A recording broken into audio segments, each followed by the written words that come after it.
नमस्कार, आप देख रहे हैं न्यूज 24। मैं हूं विपनेश माथुर। कोरोना से लड़ना है, वायरस से डरना नहीं है, क्योंकि देश में कोरोना दिन पर दिन विकराल रूप लेता जा रहा है। देश में लगातार चौथे दिन 4 लाख से ज्यादा नए केस सामने आए हैं। 24 घंटे में 4,03,738 नए मामले दर्ज किए गए हैं, जबकि 4,092 मरीजों की मौत हुई है। हालांकि इस बीच अच्छी खबर यह है कि 24 घंटे में 3,86,444 लोग ठीक भी हुए हैं, यानी कि वॉरियर्स जो है कोरोना को लगातार मात भी दे रहे हैं। रिकवरी रेट अच्छा है। ये 6 तस्वीरें। देश भर में कोरोना से हालात अब भी खराब है। आज लगातार चौथे दिन कोरोना मरीजों की संख्या 4 लाख के पार चली गई है और देश में ऑक्सीजन की कमी की गंभीर स्थिति को देखते हुए ऑक्सीजन की मांग और वितरण को लेकर सुप्रीम कोर्ट ने 12 सदस्यों वाली नेशनल टास्क फोर्स का गठन कर दिया है और ये टास्क फोर्स पूरे देश में ऑक्सीजन की जरूरत और वितरण का आकलन और सिफारिश करने का काम करेगी। इस बीच हम आपको दिखा रहे हैं 6 तस्वीरें अलग अलग राज्यों की, जहां पर लॉकडाउन लगा हुआ है। तमाम सख्तियों के बावजूद रेमडेसिविर की कालाबाजारी रुक नहीं रही है। कई देशों से लगातार इस महामारी से लड़ने का सामान भेजा जा रहा है।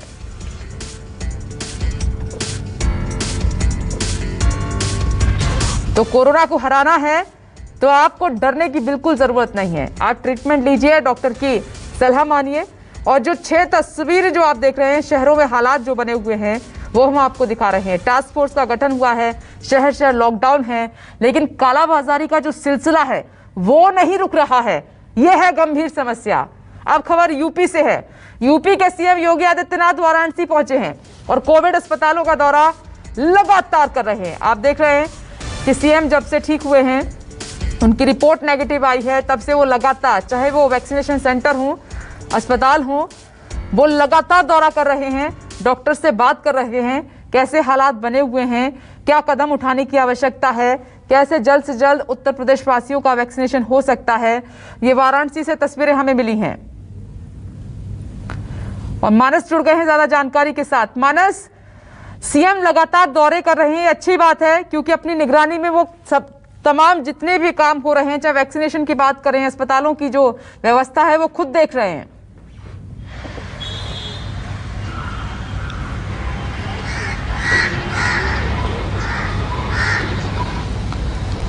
मानस, क्या मेरी आवाज आप तक पहुंच रही है?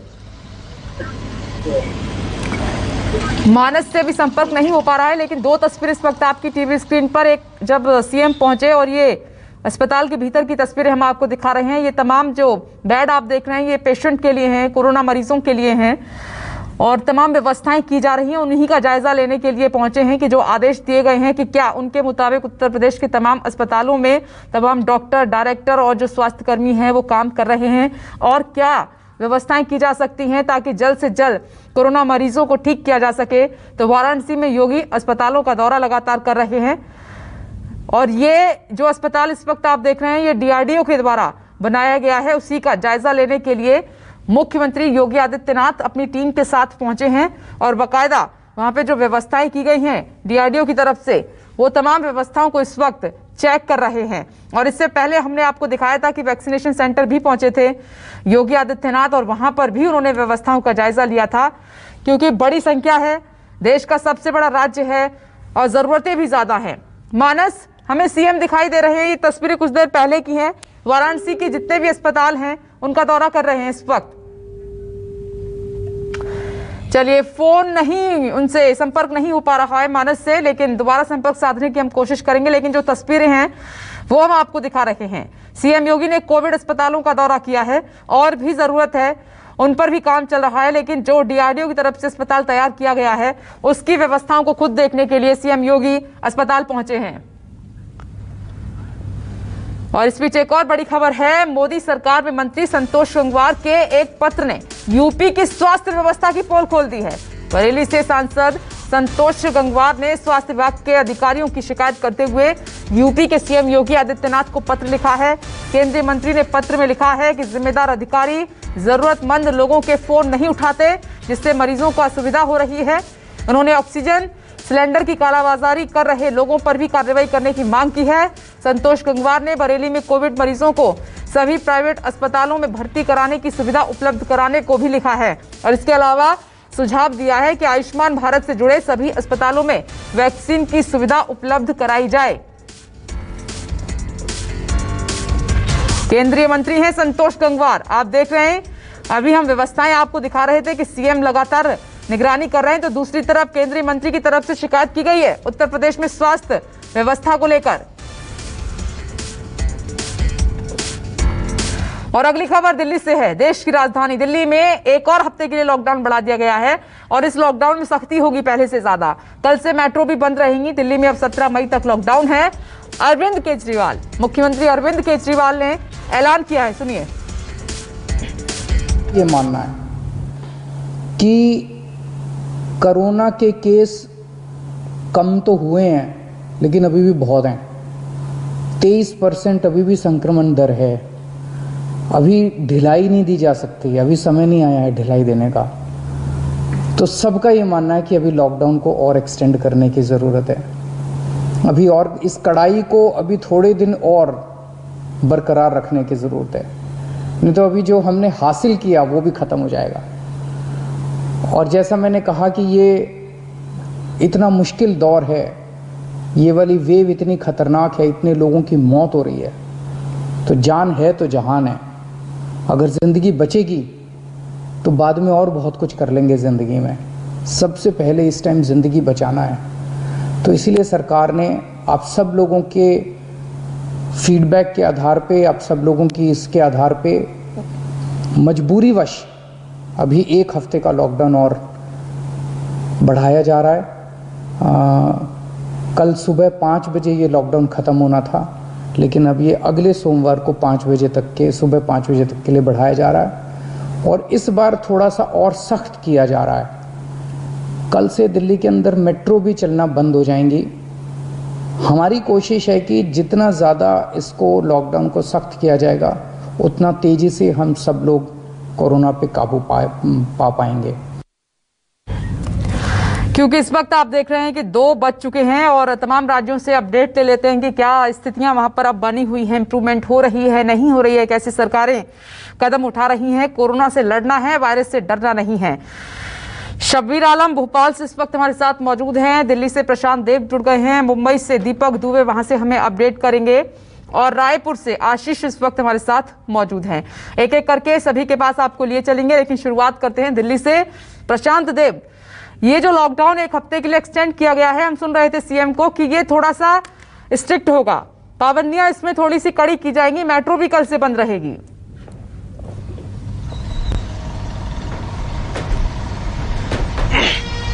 जी विपनेश, देखिए ये पूरी रिव्यू करने के बाद मुख्यमंत्री ने ऐसा फैसला अगर लिया है तो उनको लगता होगा कि सबसे अच्छा फैसला यही है और इससे फायदा मिलने वाला है, तो जरूर फायदा मिलेगा। इसमें सबको भरोसा रखना चाहिए, क्योंकि जैसे जैसे दिल्ली की स्थिति थोड़ी सी सुधर रही है और एकदम से लॉकडाउन लगा दें तो हो सकता है चेन ब्रेक हो। लेकिन जैसा कि आपने अपने एंकर में सबसे पहले ये जो बात कही कि लड़ना नहीं है, लड़ना है, डरना नहीं है, तो ये बहुत अच्छी बात है और यही सबसे बड़ा मूल मंत्र है विपनेश। और इस वक्त जो हम दिल्ली में, नोएडा में, आसपास जो चारों तरफ घूम रहे हैं और जो मरीजों को देख रहे हैं, तीमारदारों को देख रहे हैं, उससे एक ही चीज निकल के सामने आ रही है विपनेश कि कोविड का वायरस उतना खतरनाक नहीं है जितना कि इसका management, hospital management, treatment management और एडमिनिस्ट्रेटिव मैनेजमेंट से हम जूझ रहे हैं। यानी कि वो तो 14 दिन में आपको ठीक कर देगा, लेकिन अगर आप बीमार पड़ जा रहे हैं, सीरियस हो जा रहे हैं, तो अस्पतालों में जगह नहीं मिल रही है, ऑक्सीजन नहीं मिल रहा है, सही डॉक्टर नहीं मिल रहा है, सही ट्रीटमेंट नहीं मिल रहा है। ये जो आपाधापी है, उहापोह है और मिसमैच है और सेल्फ मेडिकेशन है, ये ज्यादा खतरनाक हो रहा है। तो सब मुझे जो लग रहा है कि 2 चीज सबसे अहम है जो इसमें हमें करना। एक तो इसका हॉस्पिटल मैनेजमेंट बहुत सुचारू रूप से होना चाहिए और जितनी जल्दी से जल्दी हो सके सबको वैक्सीन देने की कोशिश करनी चाहिए। तो हॉस्पिटल मैनेजमेंट यानी कि कोविड अगर आपको हो रहा है तो उसका पोस्ट केयर वो सबसे ज्यादा महत्वपूर्ण है कि अगर आपको हॉस्पिटलाइजेशन की जरूरत है, अगर डॉक्टर की ट्रीटमेंट की जरूरत है, होम आइसोलेशन के अलावा वो पूरी तरीके से मिले, मौत का आंकड़ा रुकना शुरू हो जाएगा। क्योंकि गड़बड़ी तभी हो रही है जब आपका लंग्स इन्फेक्शन हो रहा है। लंग्स इन्फेक्शन तभी हो रहा है जब आप शुरू के दिनों में आपको डॉक्टरी सलाह नहीं मिली या फिर आपने नहीं ली। तो कोविड का जो ट्रीटमेंट मैनेजमेंट है, एडमिनिस्ट्रेटिव मैनेजमेंट है, वो पूरी तरीके से चरमराया हुआ था। अब अगर धीरे धीरे उसमें सुधार हो रहा है, वो ठीक हो रहा है, तो हम इस पे बिल्कुल जीत हासिल कर लेंगे। इसीलिए मुझे जो समझ में आ रहा है, जो हम देख रहे हैं फील्ड में, वायरस से ज्यादा खतरनाक उसका मैनेजमेंट है। उस मैनेजमेंट से हम मारे जा रहे हैं, परेशान हो रहे हैं। तो ये एक बात है, और इसीलिए शायद उत्तर प्रदेश के मुख्यमंत्री अस्पतालों का दौरा कर रहे हैं, देख रहे हैं, चीजें समझ में आ रही हैं कि अस्पताल का मैनेजमेंट ठीक है कि नहीं है, अस्पतालों में ट्रीटमेंट हो रहा है कि हो नहीं रहा। क्योंकि जिस तीमारदार से पूछिए, जिस मरीज से पूछिए, वो एक ही बात बताएगा कि उसको डॉक्टर नहीं मिल रहा है, ऑक्सीजन नहीं मिल रहा है, ये बीमारी है, कोई अपने से दवा खा रहा है।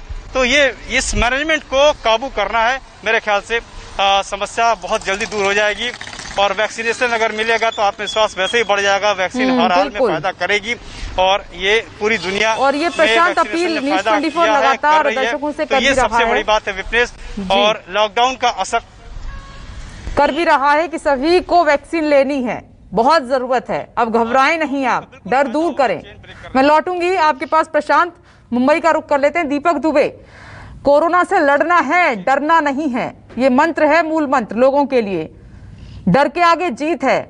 मेरा सवाल आपसे यह है दीपक कि अभी बहुत कुछ करने की जरूरत है, मैकेनिज्म पर काम करना है, वैक्सीन भी चाहिए, और इसके लिए अब सरकार क्या कदम आगे उठाने जा रही है?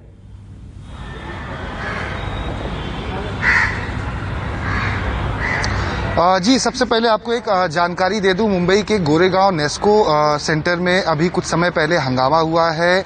यहाँ पर जो पूरा नर्सिंग स्टाफ है वो सड़कों पर उतरा है, और यहाँ पर अपनी मांग कर रहा है कि जिस महाड़ा कॉलोनी में तमाम जो कर्मचारी हैं वो रहते हैं, इसके साथ साथ जो नर्सें हैं वो रहती हैं, उन्हें प्रॉपर व्यवस्था नहीं की गई है। यहाँ तक कि महाड़ा कॉलोनी से उन्हें निकाला जा रहा है।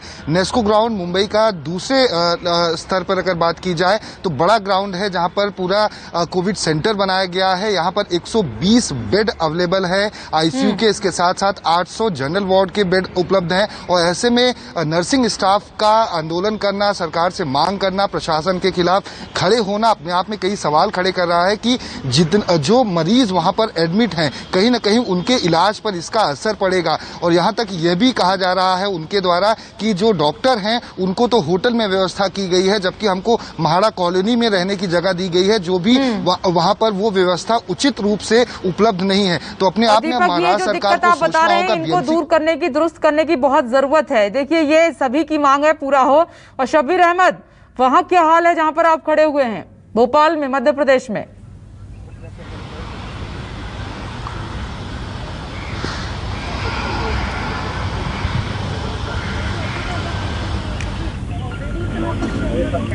तरफ से जो देरी की गई छोटे शहरों में कर्फ्यू लगाने को लेकर, वहां मामले बढ़ रहे हैं, और इसी का नतीजा है कि रोज 12,000 के आसपास मामले सामने आ रहे हैं, और एक्टिव केसेस की जो संख्या है वो 1 लाख के ऊपर पहुंच चुकी है। चिंता की सबसे बड़ा विषय सरकार के पास यही है कि जो स्वस्थ होने जो हो रहे हैं पिछले 24 घंटे की बात की जाए तो सिर्फ 4,500 के आसपास ही मरीज जो मरीज हैं वो ठीक होकर घर गए। और यही कारण है कि जो एक्टिव मरीज हैं उनकी संख्याएं बढ़ती जा रही। किल कोरोना अभियान सरकार की तरफ से चलाया जा रहा है। ग्रामीण इलाकों में स्वास्थ्य टीम घरों में पहुंच रही है, गांव-गांव पहुंच रही है, और कोशिश की जा रही है सरकार की तरफ से कि तमाम जो संक्रमित मरीज हैं उन्हें बाहर निकाला जाए, उन्हें दवाई की किट दी जाए, उन्हें पंचायत स्तर पर क्वारंटाइन किया जाए। तो गाँव में संक्रमण फैल रहा है, उसको लेकर सरकार अब अलर्ट हो चुकी है। लेकिन वैक्सीनेशन को लेकर मध्य प्रदेश में सवाल उठने लगे हैं, क्योंकि वैक्सीन की कमी देखने को मिल रही है। आज अल्टरनेट डे के हिसाब से मध्य प्रदेश में जो है वैक्सीन लगाई जा रही है। आज वैक्सीनेशन का काम नहीं चल रहा है, कल से फिर से शुरू होगा। लेकिन वैक्सीन नहीं मिलने के कारण जो है 45 साल वालों को भी वैक्सीन नहीं मिल रही है, जिसके कारण समस्या का सामना करना पड़ रहा है। शुरुआती दौर में वैक्सीन का काम अच्छा चला था, यही नतीजा है कि अभी तक के मध्य प्रदेश में 85 लाख के आसपास लोगों को शब्बीर अहमद अच्छा ही चलाना है, इसीलिए हम लगातार जागरूक कर रहे हैं सिस्टम को। और इधर आशीष तिवारी, आपके पास क्या अपडेट है? व्यवस्थाओं को दुरुस्त करने के लिए क्या कदम उठाए जा रहे हैं? और देखिए, छत्तीसगढ़ में वैक्सीन को लेकर जबरदस्त मारामारी चल रही है। सरकार ने 3 कैटेगरी में अलग अलग सेंटर्स में वैक्सीन लगाने की व्यवस्था की है, अंत्योदय, एपीएल और बीपीएल। लेकिन बावजूद इसके बड़ी तादाद में लोगों की भीड़ देखने को मिलती है। सुबह के शुरुआती 2-3 घंटों का जिक्र करें तो 2-2 किलोमीटर की लाइनें देखने को मिलती हैं। लेकिन इस वक्त जहां मैं सेंटर पर खड़ा हूं, बमुश्किल लोग आ रहे हैं, जा रहे हैं, क्योंकि यहां पर वैक्सीनेशन लगाने की प्रक्रिया जो थी वो आज की खत्म हो गई है। केवल एपीएल, अंत्योदय और बीपीएल कैटेगरी में 100 वैक्सीन ही लगाए गए हैं। जो लोग यहाँ पर पहुंच रहे हैं नाराज भी हैं इस व्यवस्था से। क्या नाम है आपका? सीमा पटेल नाम है सर। कहाँ कितने सेंटर? ठीक है, आप अपनी बातचीत आगे जारी रखिएगा। वहाँ भी बोले खत्म हो गई, सुन लेते हैं। सेकेंड में गई पाटदर भवन फाफाडी, वहाँ बोले 18+ को नहीं लगा रहे हैं। देन फिर मैं गई शहीद स्मारक भवन, वहाँ पे भी बोले 18+ को नहीं लगा रहे। वहाँ बोले कि तुम यहाँ चले जाओ, यहाँ है तो यहाँ भी बोल रहे खत्म हो चुकी है। आप कहाँ से आए हैं? सर मेरा नाम राजीव डालमिया है, मैं शंकर नगर से आया हुआ हूँ और मेरी प्रशासन से बहुत ज़्यादा शिकायतें हैं। मैं बहुत ही दुखी महसूस कर रहा हूँ। जितना मुझे कोरोना से डर नहीं लग रहा है, जितना जहरीला ये कोरोना नहीं है, उतना ये प्रशासन की व्यवस्था मुझे डरा रही है। ये इसी की बात आशीष तिवारी हम कह रहे हैं कि मैनेजमेंट को दुरुस्त करना होगा, वरना लोगों को परेशानी बहुत होगी और हो भी रही है। आप सभी का फिलहाल के लिए शुक्रिया। एक छोटा सा ब्रेक, फौरन हाजिर होंगे। देखते रहिए न्यूज़ 24। नमस्कार, मैं हूं मानक गुप्ता।